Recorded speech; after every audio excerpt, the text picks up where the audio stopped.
اور fire 30 bore کا ہے. مجھے یہ بتائیں 30 بور سے فائر ٹارگٹ کلر کے علاوہ کوئی مار سکتا ہے سر میں؟ تو یہ جان بوجھ کر ایک بہت بڑی سازش تھی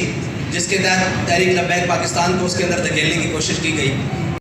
امن کے ساتھ نعرے لگاتے ہوئے ہر طریقے کے ساتھ تمام چیزیں ہوتے ہوئے جلوس اپنی منزل کی طرف تھا. اور مغرب کا وقت جیسے ہی گزرا اس کے بعد شیلنگ بھی سٹارٹ ہو گئی, لائٹس بھی آف کر دی گئی, دائیں بائیں کی جناب جتنی لائٹ تھی وہ بھی بجھا دی گئی, اور ایک اندھیرے میں رکھ کر اتنا شدید یہ سرائے سالے تک سلسلہ کیا گیا کہ کچھ سمجھ سے بالا تھا کہ آگے سے بھی آہو بکا کی آواز تھی, پیچھے سے بھی آواز تھی, اور ایک گولیوں کا سلسلہ تھا. نہ اپنے کی تمیز رہ رہی تھی نہ بیگانے کی, اور جناب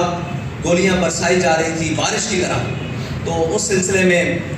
آج آپ سب کو بلایا گیا ہے کہ ہم آپ کو کچھ حقائق دکھا سکیں کہ یہ کیوں ہوا ہے اور کس نے کیا ہے, اور یہ واقعہ کیوں کر تحریک لبیک پاکستان کے اوپر پیش آیا ہے. اس کی پہلی وجہ تو یہ ہے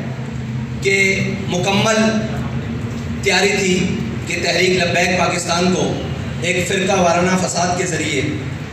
پورے ملک میں اشتعال دلوایا جائے, اور پھر یہ اشتعال اٹھے اور اس سے جس کو بھی جو فائدہ مل سکتا ہے وہ لے, اور اس کے بعد ملک کے اندر ایک ہنگاموں کی صورت برپا ہو جائے. پہلی اس کی وجہ تو ہمارے سامنے ہی ہے.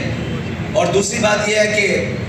فرقہ وارانہ فساد یا کوئی بھی نسلی اور قومی فساد ہو, اس کے اوپر تحریک لبیک پاکستان بالکل بھی یقین نہیں رکھتی, اور آج تک تحریک لبیک پاکستان کسی بھی فرقہ وارانہ فساد کے اندر نہ کبھی ملوث ہوئی ہے نہ کبھی اس کا ذہن ہے. کیونکہ جو ہمارا نظریہ ہے, جو ہمیں ہمارے قائد نے نظریہ دیا ہے, اس سے کسی مسلمان کو اختلاف نہیں ہے, اور کسی بھی کلمہ گو انسان کو اختلاف نہیں ہے. تو یہ جان بوجھ کر ایک بہت بڑی سازش تھی جس کے تحت تحریک لبیک پاکستان کو اس کے اندر دھکیلنے کی کوشش کی گئی. اور دوسری بات یہ ہے کہ حالیہ دورے جو ہمارے ملک کے ذمہ داران بیرون ملک کر کے آئے ہیں, وہ کیا یہ معاہدے کر کے آئے ہیں کہ اب ان لوگوں کو جان سے مارنا ہے, اور جب یہ اشتعال میں آ جائیں اور ان کو کل پھر یہ پورے ملک میں فساد اور جناب ایک احتجاج کی فضا بلند ہو اور ایک دوسرے کو مارا جائے, اور اس کے بعد ایک بڑا احتجاج پورے ملک میں برپا ہو, اور اس کے بعد تحریک لبیک پاکستان کو کالعدم کیا جائے. یہ اس کی طرف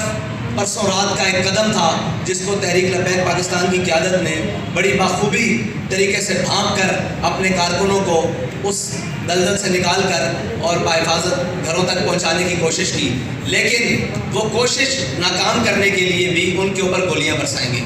یہ ایک اتنی بڑی سازش ہے کہ اگر اس سے بے نقاب کیا جائے تو پتہ لگ جائے گا کہ پاکستان کا دشمن کون ہے, اور پاکستان کو غیر متزلزل کون کرنا چاہتا ہے, اور ایک وہ جماعت جس کا ان چیزوں سے تعلق ہی کوئی نہیں, اس کو اس کی طرف دھکیلنا کون چاہتا ہے, اور بلا وجہ ان کے کارکنان کو شہید کروا کر کون چاہتا ہے کہ اس ملک کے اندر اشتعال پیدا ہو, اور اس ملک کے اندر ایک افراتفری پیدا ہو, اور اس ملک کو دوبارہ اس کی طرف دھکیلا جائے جس سے کسی کا مفاد جڑا ہوا ہے. الٹا سب سے بڑی بات یہ ہے کہ الٹا جن کو شہید کیا گیا ہے ان کے اوپر ایف آئی آر درج